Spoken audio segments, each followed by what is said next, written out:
Hola, buenos días. Yo soy la médico Karen Vianey García Grajales y el día de hoy vamos a ver un poquito sobre semiología del dolor.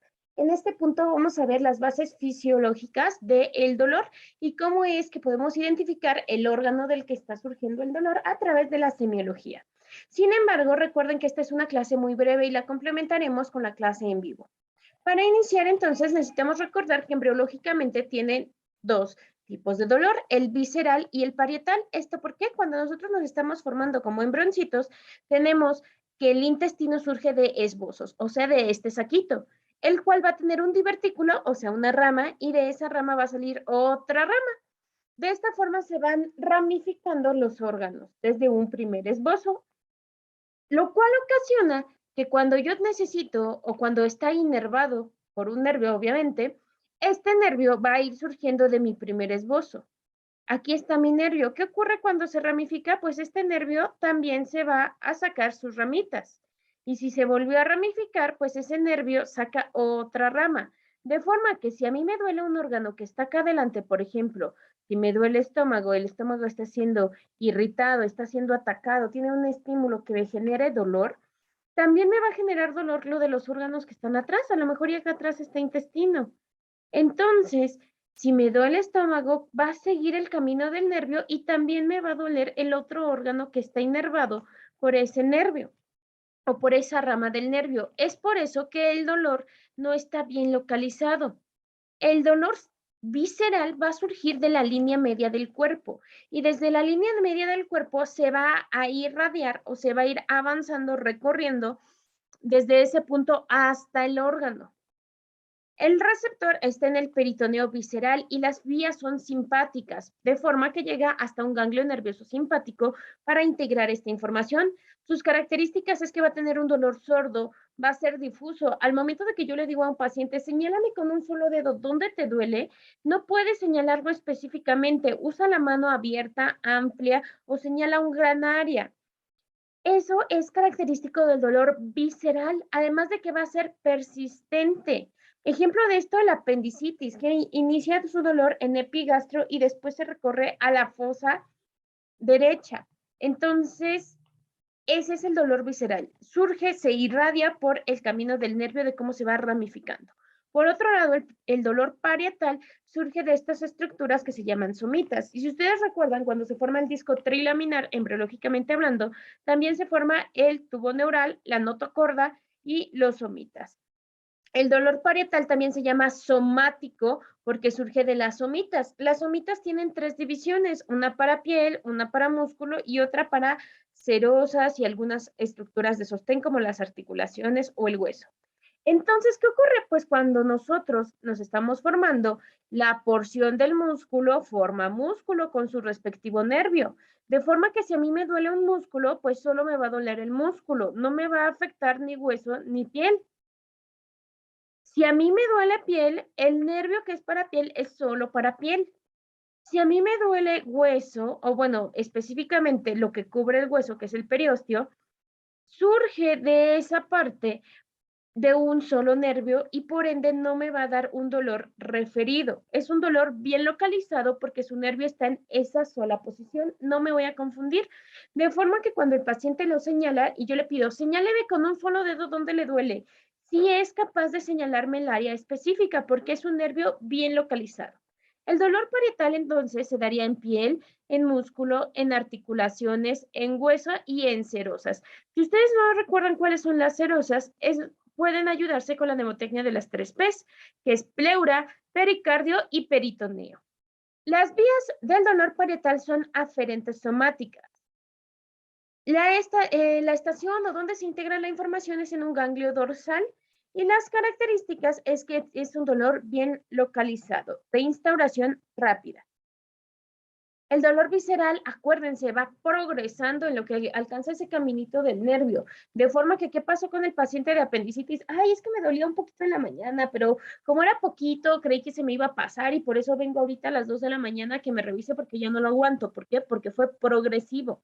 El dolor parietal, no, me estoy infartando, me duele, ahorita empezó y ahorita es que me está doliendo, no se tarda, no evoluciona tanto, ¿vale? Es más rápido el dolor parietal. Si me fracturo, se rompe mi periósteo, entonces el dolor va a estar en ese momento. No me va a empezar a doler poquito y al rato me duele más. ¿Y esto qué se debe? A que, si ustedes recuerdan, tenemos una estructura llamada neurona, o más bien una célula llamada neurona, que van a formar los nervios. Las neuronas tienen su soma o su cuerpo, su núcleo, su axón, sus terminaciones o botones sinápticos y sus dendritas. ¿Qué ocurre con esto? El axón es el que va a transmitir la información, pero para que se transmita rápido necesita estar cubierto de una estructura llamada mielina. Esta sustancia llamada mielina es como si nosotros pusiéramos un aislante, de forma que mientras más mielina tengamos, más fácil se recorre la información. Es más fácil que avance mi información si tengo obstáculos y voy saltando, o sea, un impulso saltatorio avanza más rápido. A que si yo solo avanzo despacito, despacito, despacito, despacito, despacito. Entonces, mientras más mielina tengamos, más rápido es el impulso nervioso. De esta forma vamos a clasificar en 4 tipos de fibras: las fibras A, las fibras B y las fibras C. Las fibras A su vez se subclasifican en alfa, beta, gamma y delta, y esto depende de la cantidad de mielina. El dolor visceral es causado por fibras tipo C, que casi no tienen mielina, entonces por eso avanzan muy lento, a diferencia del dolor parietal, que tiene fibras A delta, que quiere decir que sí tienen mielina. No tienen tanta como la alfa, pero sí tienen bastante mielina. Entonces, esto hace que el dolor sea de una instauración mucho más rápida que el visceral. Por eso la importancia de que nosotros interroguemos bien al paciente desde hace cuánto inició su dolor, para que nosotros sepamos o podamos visualizar si es visceral o parietal y en base a esto ver cuál es el órgano afectado y por ende la patología. También tenemos otro tipo de dolor que es el dolor referido. Aquí, ¿qué ocurre? A lo mejor un dolor visceral se va a confundir o va a integrarse junto con un dolor somático o parietal, como es el del músculo. En este caso, tenemos el signo universal del infarto, que se llama signo de Levin, que es característico de cardiopatía isquémica. Entonces, ¿qué ocurre? Si ustedes recuerdan, la información va a llegar a la médula. Entra en la parte posterior sensitiva, en la parte anterior motora. Entonces, entran mis fibras nerviosas, el nervio de la parte visceral, a la asta dorsal, pero ¿qué creen? A lo mejor y ese mismo nivel, a este mismo ganglio que va a integrarse a este nivel de la médula, entra esta porción que es de mi músculo, aunque es un dolor parietal bien localizado. Entonces, ¿qué ocurre? Entra, se irrita el nervio porque está muy excitado, o sea, tiene muchos neurotransmisores, tiene un gran daño, tiene muchas células que están reaccionando, se produce mucho factor de necrosis tumoral, se producen muchas sustancias proinflamatorias que irritan a mi nervio. Y entonces mi nervio, al tener un estímulo tan fuerte, pues no le va a dar tiempo de distinguir si viene del corazón o si viene del brazo. Y al momento de que se integra la información en cerebro, pues va a decir, ok, pues tú manda que te duele acá y que te duele acá. Y entonces ese es un dolor referido. Él se originó en el corazón, pero me duele el brazo. Característico de infarto, duele mandíbula del lado izquierdo, cuello, hombro y brazo izquierdo, además de estar acompañando con el signo de Levin, diaforesis y sensación de muerte. Para evaluar el dolor, nosotros necesitamos una neotecnia, que es la neotecnia Alicias. También esta es una que a mí me gusta, pero existen otras como el OPQRCT. Entonces, con la que ustedes más se acomoden, en este caso yo les voy a explicar Alicias. Alicias es antigüedad, A de antigüedad. ¿Por qué antigüedad? ¿Desde hace cuánto inició el dolor? Ya vimos que dependiendo de si es somático, si es visceral, va a ser el tiempo del dolor. Si fue una instauración brusca, yo ya sé que puede ser hueso, músculo, lacerosas, etcétera, ¿sale? Porque yo ya sé que si es de instalación brusca va a ser un dolor parietal. Al contrario, si es un dolor que empezó desde hace tiempo y que ha ido evolucionando, que se migró, ok, entonces es un dolor visceral y voy a pensar en que el daño está en una víscera. Por eso me sirve antigüedad. Localización, ok, ya vimos, con un solo dedo señálame dónde te duele y en base a esto yo puedo delimitar en dónde está el daño y así saber la patología. Intensidad, del 1 al 10, ¿qué tanto le duele? Siendo el 10 el peor dolor de su vida, 1 no me duele nada. Aquí, ojo, si yo le digo esto a una persona que tiene dolor, es fácil. que nos dejemos llevar por el dolor y digamos, 10 es el peor dolor de mi vida. Entonces, lo comparemos con algún otro dolor. Por ejemplo, una señora que nos diga, ay, me duele muchísimo, es el peor dolor de mi vida. Ok, ¿le duele tanto así como cuando dio a luz, como cuando tuvo su parto? Ay, no, no tanto. Entonces, si el dolor del parto fuera un 10, ¿cuánto le duele ahorita? No, pues un 7. Ok, ya cambia, ya se vuelve un poquito más confiable.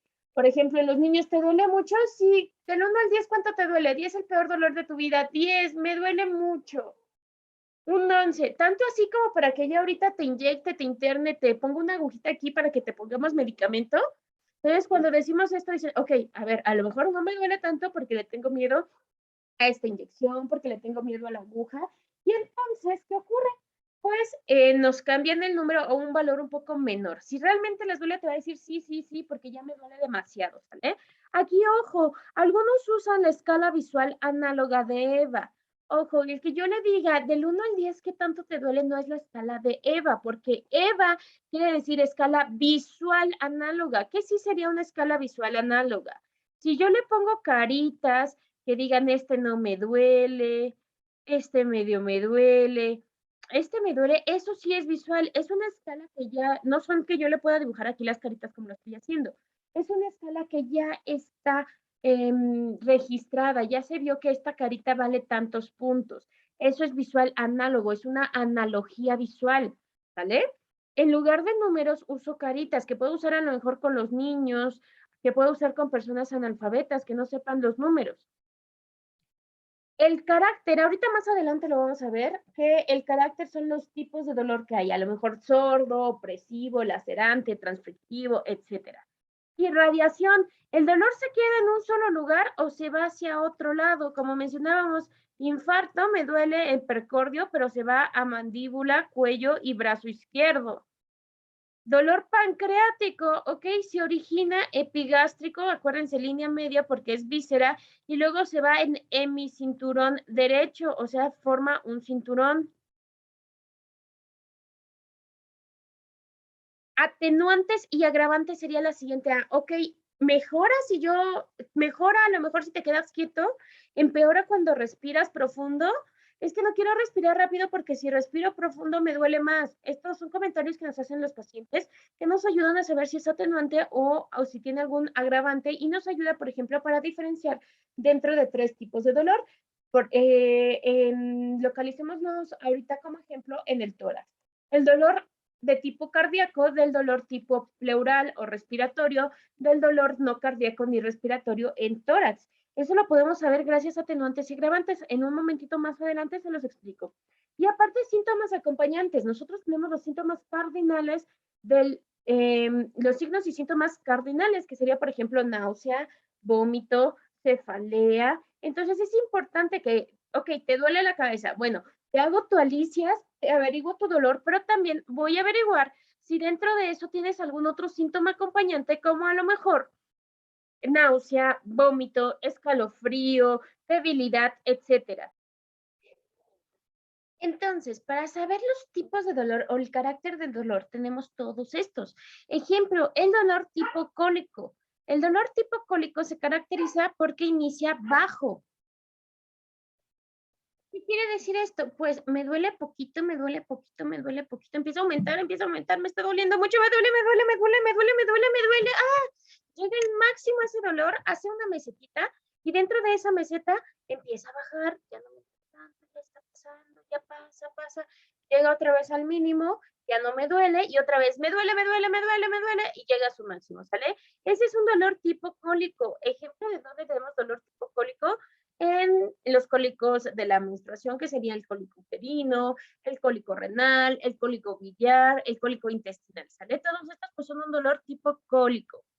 También tenemos el constrictivo, el pungitivo, el urente, el lacinante, el fulgurante, el transfictivo, taladrante, desgarrante, todos estos. Se los voy a compartir por una tablita por nuestro grupo de WhatsApp o si gustan pueden pausar el video e irlos analizando. Estos van a ser parte de su tarea donde les piden que describan la patología y el tipo de dolor que tendría.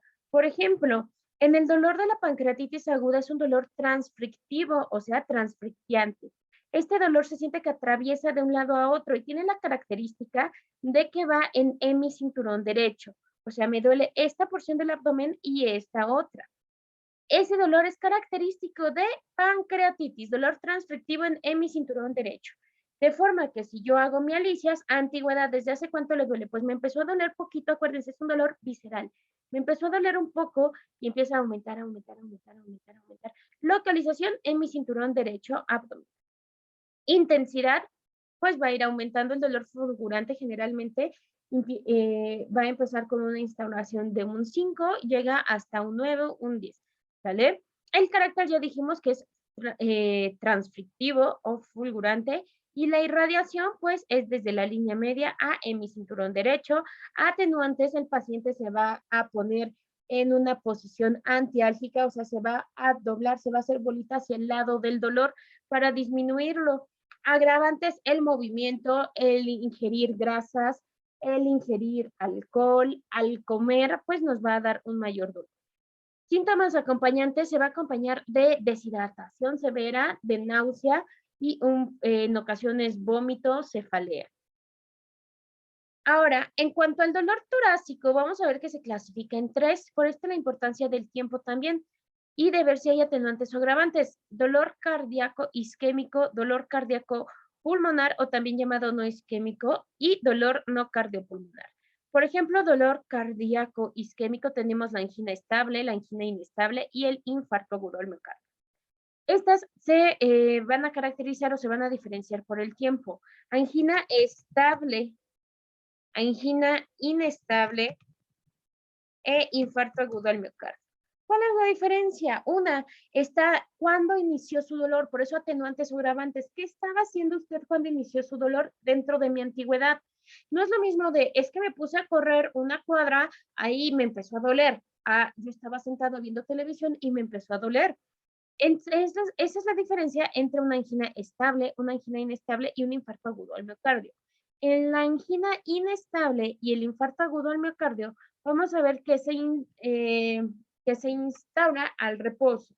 ¿Qué quiere decir esto? En el infarto, mi paciente generalmente o está comiendo o está sentado, no hizo esfuerzo. Puede también iniciar el esfuerzo, pero generalmente no necesita esfuerzo para que se dé el dolor. Mientras que en la angina inestable se da al reposo.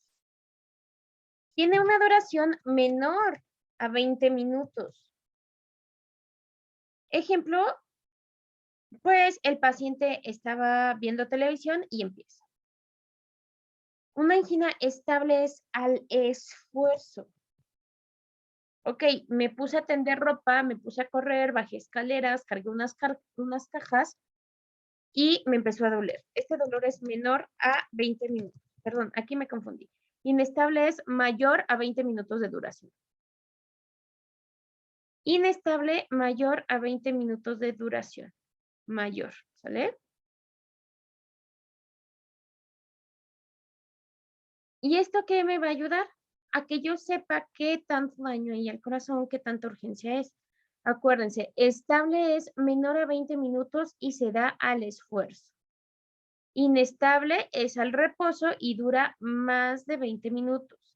Si yo tengo una angina inestable o un infarto agudo del miocardio, pues son urgencias, ¿verdad? Una angina estable no sería una urgencia, pero sí necesita mi paciente que lo derivemos a tratamiento. Ahora, si el dolor es cardiopulmonar, lo que me está doliendo es pericardio, a lo mejor puedo tener una emergencia aórtica o tengo una patología pulmonar. Si no es cardiopulmonar, a lo mejor lo que me duele es el hueso, me duele el esternón, o a lo mejor es de origen gástrico, un reflujo gastroesofágico. ¿Cómo diferencio yo un dolor cardíaco isquémico? El dolor cardíaco isquémico no mejora al cambio de posición, no va a tener agravantes y mejorantes. Un dolor no isquémico sí mejora la posición. A lo mejor un dolor respiratorio, yo inclino al paciente hacia el frente y duele un poco menos. O si se pone en posición de trípode, cambia y modifica el dolor y sienta una mejoría al paciente. Un dolor cardioisquémico no es pleurítico, o sea que no tiene cambio a la respiración. Si me duele el corazón, no me va a doler más a la inhalación, ni me va a doler menos a la exhalación. Si es de origen cardiopulmonar, Por ejemplo, una neumonía, ahí sí, ay, es que me duele más cuando yo respiro. Un dolor cardioisquémico no está localizado, porque acuérdense que es víscera. El corazón es víscera. Entonces, va a estar mal localizado este dolor cardioisquémico. Generalmente se debe a una alteración entre el aporte de sangre y la demanda de la misma. Es mayor la demanda y tengo poco aporte. O aunque mi aporte se mantenga igual, mi demanda ha crecido y esto me causa isquemia. Y me puede causar este dolor por dos tipos o esta isquemia por dos tipos. Uno, porque hay obstrucción y no me llegue sangre, entonces disminuyó mi aporte, o porque aumente la demanda. Entonces, a lo mejor, y sí sigo teniendo la misma cantidad de sangre, pero mis células necesitan más. ¿Vale? Entonces, con esto terminaría nuestra pequeña sesión de la videoclase y espero que puedan ingresar a nuestra clase en vivo. Cualquier duda, recuerden que estoy a la distancia de un mensaje a través de mi número de WhatsApp.